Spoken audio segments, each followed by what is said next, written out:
बिस्मिल्लाहिर्रहमानिर्रहीम। I am professor Abid Umar from Grip Institute Multan. आज बेटा नया यूनिट हमने शुरू करना है जो कि मसल्स एंड मूवमेंट का है। इसको मैं स्टार्ट करने लगा। देखें हमारे सिलेबस के अंदर जो है वो है skeletal muscle, but in comparison जो है बाजुकात आ जाता कि क्वेश्चन तो स्केलेटल मसल से रिलेटेड होता है, लेकिन कार्डिक और स्मूथ का भी कहीं ना कहीं तस्करा आ जाता है। तो डेट्स व्हाई बुक से एक छोटा सा टेबल मैंने लिया है, ये मैं आपको थोड़ा सा एक्सप्लेन कर देता हूं। एमसीक्यूज के हवाले से ये खासा इंपॉर्टेंट है। देखो बेटा, पहली बात यहां पर लिखी हुई है कि स्मूथ, कार्डिक और स्केलेटल मसल, जो स्मूथ मसल्स होते हैं ये अनस्ट्रिप्ड होते हैं, जबकि कार्डिक मसल्स में इरेगुलर, जबकि स्केलेटल मसल में रेगुलर स्ट्रिप्स होते हैं। ये स्ट्रिप्स क्या होती है? देखो बेटा, जब आप माइक्रोस्कोप के अंदर देखते हो स्केलेटल मसल को या कार्डिक मसल्स को, तो उसके अंदर आपको ना एक काली पट्टी और सफेद पट्टी दिखाई देती है, ठीक है ना, जिसको डार्क बैंड और लाइट बैंड का नाम आप देते हो ऐसे, ठीक है ना। ये एक डार्क बैंड हो गया जिसको मैंने डार्क किया है, और ये लाइट बैंड हो गया, ये वाले लाइट बैंड है, ठीक हो गया। तो ये जो स्मूथ मसल्स होते हैं उनमें ये बैंड्स एब्सेंट होते हैं। बैंड्स जो होते हैं वो क्या होते हैं? वो एब्सेंट होते हैं, ठीक हो गया। जबकि यही बैंड जो है बेटा कार्डिक में थोड़े से इरेगुलर होते हैं। इरेगुलर का मतलब है कि ये थोड़े से इंटरमिक्स होते हैं, इनमें डिफरेंस करना थोड़ा सा टफ हो जाता है। जबकि स्केलेटल मसल में ये बिल्कुल अलग-अलग से होते हैं, बड़े क्लियर होते हैं, इनको देखना काफी इजी हो जाता है। तो दैट्स व्हाई यहां पे लिखा हुआ है कि इनके अंदर जो स्ट्रिप्स होती हैं वो रेगुलर होती हैं। इसके लिए एक और लफ्ज भी इस्तेमाल होता है बेटा, उसको कहते हैं स्ट्राइएशन। स्ट्राइएशन का लफ्ज जो है बेटा वो इस्तेमाल होता है, striation. Smooth muscle non striated होते हैं, जबकि कार्डियक और जो स्केलेटल मसल्स होते हैं ये स्ट्राइएटेड मसल्स होते हैं। स्ट्रिप्ड मसल जो है वो इनको कहा जाता है। फिर नेक्स्ट लिखा हुआ है शेप के बारे में कि स्मूथ मसल स्पिंडल शेप होते हैं। मैं आपको दिखाता हूं, ये देखें, ये आपके पास शेप की एक जो है बेटा पेज मैंने लगाया। आप ये देखें ना, ये शेप ये वाली जो होती है ना, ये वाली यूं, ये जो शेप होती है इस तरीके से, इस शेप को बेटे आप स्पिंडल शेप का नाम देते हो, ठीक है ना। ये शेप स्पिंडल शेप कहलाते, कुछ इस तरीके से होती है, लाइक अ स्पिंडल, ये स्पिंडल शेप होती है। तो ये, जबकि इसके मुकाबले में जो कार्डिक मसल्स होते हैं बेटा, कार्डिक मसल्स जो होते हैं ना ये ब्रांच होते हैं। आप ये देखें ना, ये यूं जाते हैं, ये ब्रांच होते हैं, ये ब्रांच फॉर्म के अंदर पाए जाते हैं। जबकि जो स्केलेटल मसल्स होते हैं, स्केलेटल मसल्स को अगर आप देखें तो skeletal muscle like a cylinder पाए जाते हैं ना, सिलेंड्रिकल फॉर्म में होते हैं, ऐसे ऐसे पाए जाएंगे सिलेंडर्स की फॉर्म में। तो ये सिलेंड्रिकल होते हैं, ये जो है बेटा ये स्पिंडल शेप होते हैं, और ये ब्रांच शेप होते हैं। चल वापस उसी टेबल की तरफ जाते हैं। देखें उसके बाद न्यूक्लियस की बात कर रहे थे बेटा, इसके अंदर 1 पर सेल न्यूक्लियस होता है। इसमें लिखा हुआ है मैनी पर सेल, सॉरी ये गलत लिखा हुआ है, इसमें भी 1 पर सेल ही होता है। ये मैंने बुक से टेबल लिया है और टेबल में मिस्टेक है। जो थ्योरी के अंदर बात लिखी हुई है वो ठीक है कि 1 पर सेल न्यूक्लियस जो है बेटा वो इसमें पाया जाता है। इसमें डेफिनेटली ये मल्टी न्यूक्लिएटेड होता है। जो स्केलेटल मसल होता है that will be the example of multinucleated cells. Speed of contraction इसकी स्लो होती है, इसकी इंटरमीडिएट होती है, ठीक है ना, क्योंकि इसने through out the life heart ने कॉन्ट्रैक्ट और रिलैक्स करना होता है। जबकि ये ऑन डिमांड मूव करते हैं, slow and rapid, on demand movement होती है, क्योंकि ये वॉलंटरी नेचर के होते हैं कि जब आपको स्लो मूव करना है then skeletal muscle slowly contract और रिलैक्स करेंगे, जब आपको रैपिड मूव करना है तो then it will work rapidly. फिर बेटा ये स्पॉन्टेनियस है, ये दोनों स्पॉन्टेनियस है, ठीक है ना। कार्डियक भी और स्मूथ भी, इनको कहा जाता है इनवॉलंटरी। आपका ऑटोनोमिक नर्वस सिस्टम जो है बेटा वो इसको कंट्रोल कर होता है, ये इनवॉलंटरी होते हैं। और autonomic nervous system plus hormone के कंट्रोल में होते हैं। ये सारे हार्मोन और प्लस नर्वस सिस्टम के कंट्रोल में, ठीक है ना। यहां ये भी नर्वस सिस्टम इसको भी देखता है, ये बात नहीं कि सिर्फ हार्मोन देखता है इसको, नर्वस सिस्टम इसको भी देखता है। इसको देखता है somatic nervous system, major function इसका सोमैटिक नर्वस सिस्टम के कंट्रोल में होता है, ठीक हो गया। बट इसकी जो ब्लड सप्लाई और बाकी चीजें होती है डेफिनेटली वो ऑटोनोमिक नर्वस सिस्टम के कंट्रोल में ही होती है। अब ये बात नहीं है कि ये सारा सोमैटिक ही इसको देखेगा, ठीक है ना। ऑटोनोमिक के पास भी कुछ हद तक एक्टिविटीज इसकी हैं, लेकिन मेजर सोमैटिक है। ये दोनों जो है बेटा ये टोटली प्योरली जो है वो ऑटोनोमिक नर्वस सिस्टम इनको कंट्रोल कर रहा होता है, ठीक हो गया। आप जानते हो स्मूथ मसल्स आपकी ब्लड वेसल्स में पाए जाते हैं, स्टमक में पाए जाते हैं, लीवर में पाए जाते हैं। जितने विसरल ऑर्गन होते हैं, वो ऑर्गन जो हमारी एब्डोमिनल कैविटी के अंदर है, वो सारे के सारे ऑर्गन जो है बेटा वो स्मूथ मसल्स उनके अंदर पाए जाते हैं। कार्डिक मसल हमारे हार्ट में होते हैं और स्केलेटल मसल्स आप जानते हो कि ये हमारी बोन्स के अराउंड जो है बेटा यूजली पाए जाते हैं, जो हमें मूवमेंट में हेल्प करते हैं। फिर वॉलेंट्री के बारे में मैं बता चुका हूं, ये दोनों इनवॉलेंट्री है। ये हमारी मर्जी, हमारा ब्रेन इसको कंट्रोल कर रहा है, बट हम इंटेंशनली मर्जी के कंट्रोल में ये हमारे नहीं है। जबकि स्केलेटल मसल हमारी इंटेंशनल जो है बेटा वो कंट्रोल में है, ये वॉलेंट्री है, हमारी मर्जी के कंट्रोल में। चले आगे चलता हूं। नेक्स्ट जो है बेटा, सबसे पहले ना मैं आपको मसल्स की अनाटॉमी समझाऊंगा। बहुत इंपॉर्टेंट है, बहुत कॉन्सेप्चुअल है। यकीन माने एफएससी लेवल के ऊपर बहुत सारे बच्चों को इसका सही माना में कॉन्सेप्ट ही कोई नहीं होता। तो आज जो है बेटा वो मैं आपको सिखाने लगा हूं कि एक्चुअल में मसल क्या है, एक्चुअल में जो है वो मसल फाइबर क्या होता है, मायोफिब्रिल एंड मायोफिलामेंट्स होते क्या है, ये एक्चुअल कॉन्सेप्ट में आपको देने लगा हूं। देखो ये डायग्राम डेफिनेटली बनी हुई है, लेकिन मैं खुद से ड्रॉ करता हूं, आपको बहुत अच्छे से समझ आएगी। देखें,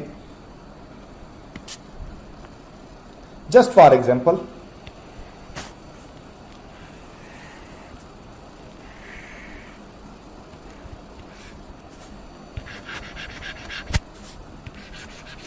ये एक मसल है,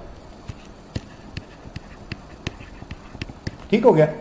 मसल जहां हड्डी के साथ अटैच होता है, मसल जहां पे भी हड्डी के साथ अटैच होगा, से ये यहां अटैच है बोन के साथ, यहां पे भी अटैच है, ये इसका स्टार्ट है। तो ये वाला पार्ट जो है बेटा ये कहलाता है ओरिजिन।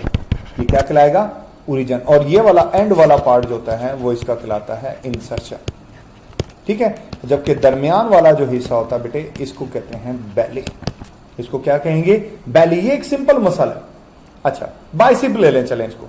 अब मैंने इसको दरमियान से काटता हूं, यहां से इसकी कटिंग करता हूं, ताकि इसके अंदर क्या है वो मैं आपको बता सकूं। ठीक हो गया। अब देखें,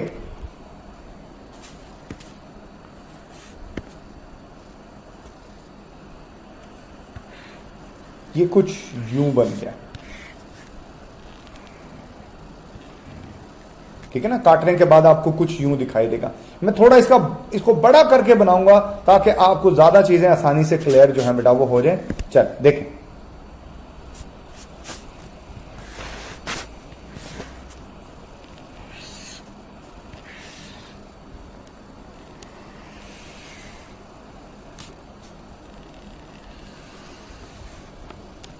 अच्छा, कुछ बच्चे इसी को मसल बंडल समझते हैं। ये मसल बंडल नहीं है बेटा, इट इज द मसल बैली।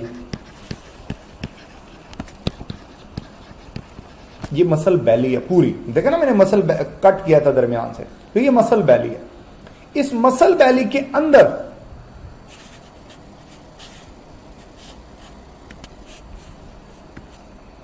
इस मसल बैली के अंदर अगर आप देखें ना बेटे, इसके अंदर जो है ये मैं बना रहा हूं।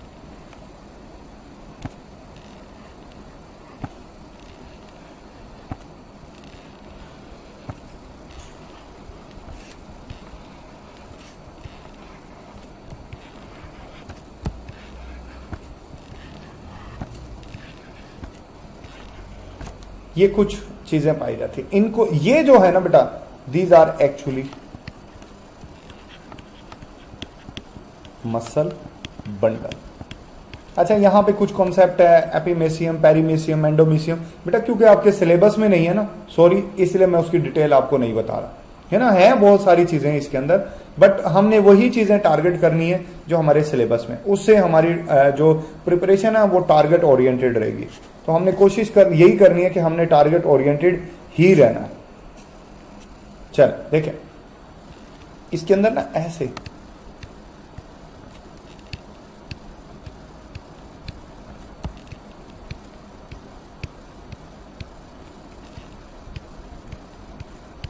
ये जो ग्रीन कलर में है बेटे, ये मसल बंडल है, ठीक है ना। मसल बैली के अंदर ऐसे बहुत सारे मसल बंडल जो हैं बेटा वो पाए जाते हैं। ऐसे बहुत सारे मसल बंडल्स होते हैं।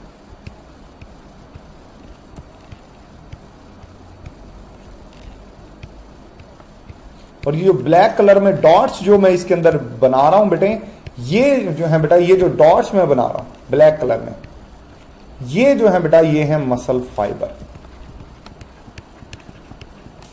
मसल फाइबर्स, ये मसल फाइबर्स हैं। मसल फाइबर्स को ही मसल सेल कहा जाता है। ये एक दफा एमसीक्यूज भी आया था यूएचएस में। ये जो मसल फाइबर होते हैं मसल्स के अंदर, इन्हीं को मसल सेल्स कहा जाता है। ये मसल के सेल होते हैं। ठीक हो गया। अच्छा, एक मसल फाइबर जो है बेटा, मैं अगर बाहर की तरफ बना दूं तो आपका कॉन्सेप्ट और अच्छा हो जाएगा। देखें,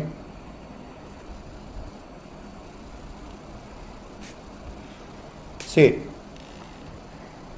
this is a muscle bundle, this is a muscle bundle. इस मसल बंडल के अंदर, ये मैं दोबारा से इसको ब्लैक कलर में बनाता हूं। देखें, ये इसके अंदर दीज आर मसल फाइबर, ये मसल बंडल है। दोबारा से लेबल कर रहा हूं, muscle bundle and this will be a muscle fibre. ठीक है ना। एक मसल बंडल के अंदर मसल फाइबर जो है वो पाया जाता है। अब इस मसल फाइबर में क्या है, ये बातें डिस्कस करते हैं। चल अगली स्लाइड पर जाता हूं मैं। देखें, देखो बेटा, एक मसल फाइबर कुछ यूं होता है, यूं। For example this is a muscle fibre. ये क्या है, मसल फाइबर है, जिसको मैंने कहा था कि इसको मसल सेल भी कहा जाता है। यही मसल सेल है एक। ठीक है ना। वो जो सार्कोलिमा, सार्कोप्लाज्म, ये जो सारी टर्म्स अप्लाई होती हैं वो इसी के ऊपर होती है। ठीक है ना। मसल बैली के ऊपर नहीं होती, मसल बंडल के ऊपर नहीं होती, मायोफिब्रिल के ऊपर नहीं होती। ये सारी की सारी जो टर्म्स होती हैं, सार्को जिनके वर्ड आता है स्टार्ट में जो है बेटा, ये सारी की सारी मसल फाइबर के ऊपर अप्लाई होती हैं। कैसे होती हैं देखें, मैं वन बाय वन इनको जो है बेटा वो डिस्क्राइब करता हूं। देखिए, इसके अंदर ना कुछ ऐसे फाइबर्स पाए जाते हैं, ऐसे सिलेंड्रिकल फॉर्म के अंदर इसके अंदर पाया जाता है। इसको कहा जाता है मायोफिलामेंट नहीं कहेंगे इसको, मैं बताता हूं, एक मिनट बस। इसको जो है बेटा वो कहा जाएगा, बस मुझे एक मिनट दें। इसको कहा जाता है मायोफिब्रिल, मायोफिब्रिल्स इसको कहा जाता है। ठीक हो गया। क्योंकि मायोफिलामेंट जो होते हैं these are basically the proteins. Myofibrils के अंदर मायोफिलामेंट्स होते हैं। मायोफिब्रिल्स के अंदर मायोफिलामेंट होता है। इसके ऊपर भी मैं अभी आ रहा हूं, अभी आपको बात समझ आ जाएगी। देखिए, अच्छा, अब ये जो मेम्ब्रेन है इसकी, ये मेम्ब्रेन, इसको कहा जाता है सार्कोलेमा। इसकी जो सेल मेम्ब्रेन होती है, ये सेल मेम्ब्रेन है बेटे, दिस विल कॉल सार्कोलेमा। इसके अंदर जो है बेटा, क्योंकि बहुत ज्यादा प्रोटीन होती है तो इसके न्यूक्लियस थोड़े थोड़े बाहर को यूं निकले होते हैं, यूं निकले होते हैं न्यूक्लियस ना, थोड़े थोड़े बाहर। तो ये इसके न्यूक्लियस है। ये क्या है, ये इसका न्यूक्लियस है। अब मैं थोड़ा सा इस टर्म के बारे में, मायोफिब्रिल और मायोफिलामेंट के बारे में थोड़ा सा आपको इसका कॉन्सेप्ट दे दूं। देखिए, अब देखें, सबसे पहला क्या था, मसल बैली। सबसे बड़ी चीज है मसल बैली। मसल बैली के अंदर बहुत सारे पाए जाते हैं मसल बंडल्स। ठीक हो गया। मसल बंडल्स होते हैं। मसल बंडल के अंदर बहुत सारे होते हैं मसल फाइबर्स। ठीक हो गया। अच्छा, मसल फाइबर के अंदर बहुत सारे होते हैं मायोफिब्रिल्स। ठीक हो गया। और ये मायोफिब्रिल के अंदर प्रोटीन, मायोफिब्रिल बेसिकली प्रोटीन्स के बने होते हैं और उन प्रोटीन्स को कहा जाता है मायोफिलामेंट्स। क्या कहा जाता है, मायोफिलामेंट। अब ये मायोफिलामेंट भी आगे चल के दो तरह के, एक होते हैं थिन फिलामेंट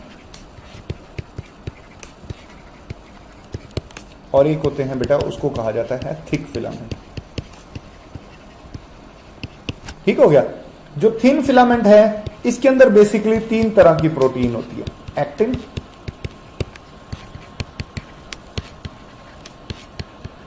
ट्रोपोनिन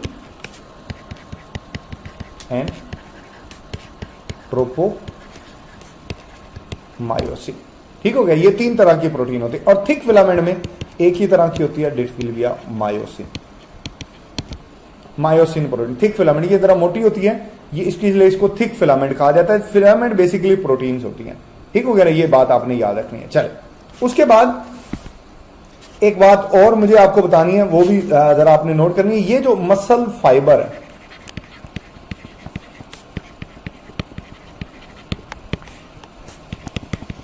इसकी सेल मेम्ब्रेन को क्या कहा जाता है? सार्कोलीमा। सार्कोलीमा, ठीक हो गया। जबकि इसके साइटोप्लाज्म को कहा जाता है सार्कोप्लाज्म, ठीक हो गया। जबकि इसके ER को, ER stand for endoplasmic reticulum, उसको क्या कहा जाएगा? उसको कहा जाता है SR। SR stand for sarcoplasmic reticulum. SR stand for sarcoplasmic reticulum उसको कहा जाता है। इसी तरह इसके माइटोकॉन्ड्रिया को